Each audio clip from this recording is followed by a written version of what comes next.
Welcome back to our KU Student Senate debate coverage presented by the UDK, KJHK, and KUJH. I'm Sierra Upton here with Student Body President Marcus Tetweiler, who's here to analyze what we just watched. So, Marcus, in your humble opinion, who won the debate? Looking at it as objectively as I can, the way the debate was structured, I think it's very difficult to articulate a winner. There wasn't really an opportunity for rebuttals in the sense that some high school debate champion. KU is a university that has one of the best debate teams in the country. We're a powerhouse. A lot of what a debate comes down to is the ability of an individual to make an effective rebuttal and then for the other person to make a comment off of that. I think what we saw tonight with the three candidates was a very civil experience. There was a lot of openness. There was a lot of, Sierra, honestly, I was surprised. There were lots of moments of agreement. And I think that is a testament to the quality of all three coalitions. The ideas have been vetted.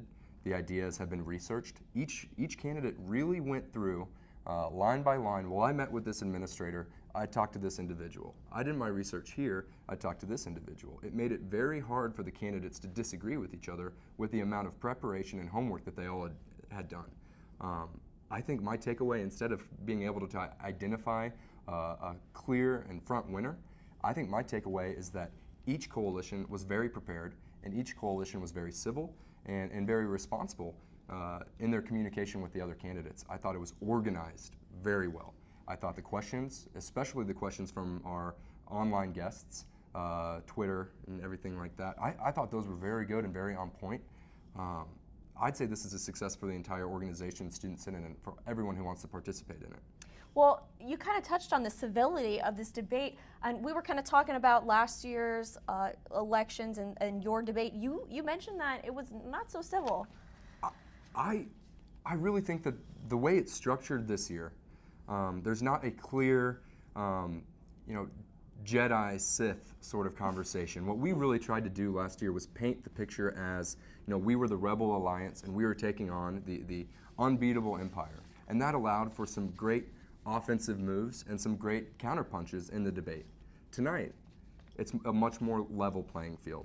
It didn't feel like David versus Goliath. It didn't feel like there was, one coalition so much further ahead than the other coalition. I really looked at it as an even playing field.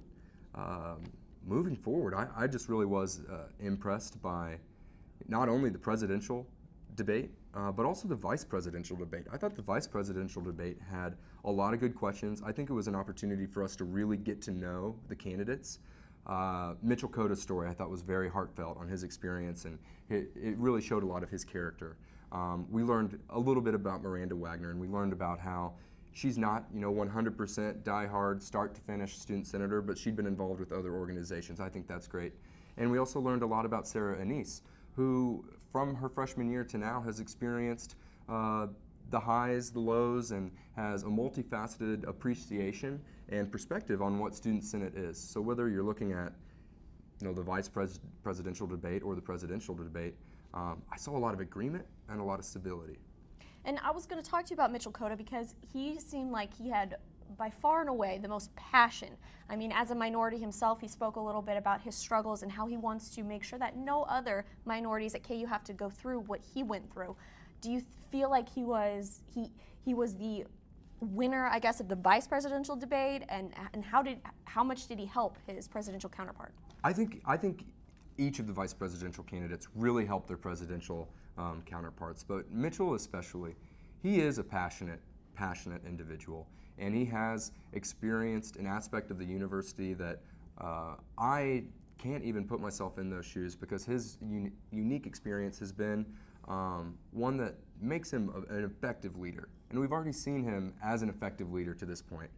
He's done a lot of work through the Multicultural Affairs Committee within Student Senate. He's already a leader. He's already shown that within this capacity, his experiences and his story and his tale sets him to be a great partner for the Jayhawkers. He's a great leader. I certainly hats off to the amount of passion, like you said, Sierra. I don't know if there's a clear-cut winner, because again, the opportunity to make a rebuttal was not there, but his passion was clear, as was Miranda's, as was Sarah Anise's. So you mentioned he's a great leader. He's obviously very in tune with the minorities at KU. Do you feel like almost he would have been a better choice for presidential candidate for the Jayhawkers? I would not ever step into that conversation. After the democratically elected caucusing system, where all members of the coalition were able to participate in the nomination and selection of these candidates, I think they did a great job, these coalitions, in getting the right people to this debate to represent the university. I think one way, if you're looking at the Jayhawkers, if you're looking at some of the conversations that Sarah Neese and Kevin Hundell are bringing to the table, or if you're looking at Grow KU, if you're in any of these coalitions' corner, you've got to be very pleased with the way they performed tonight. So I know you kind of didn't want to touch on this before the debates, but now that you've heard everyone, do you have any coalition that you're willing to endorse at this point? I think when you look at the concept of endorsing, it's kind of a cost-benefit analysis.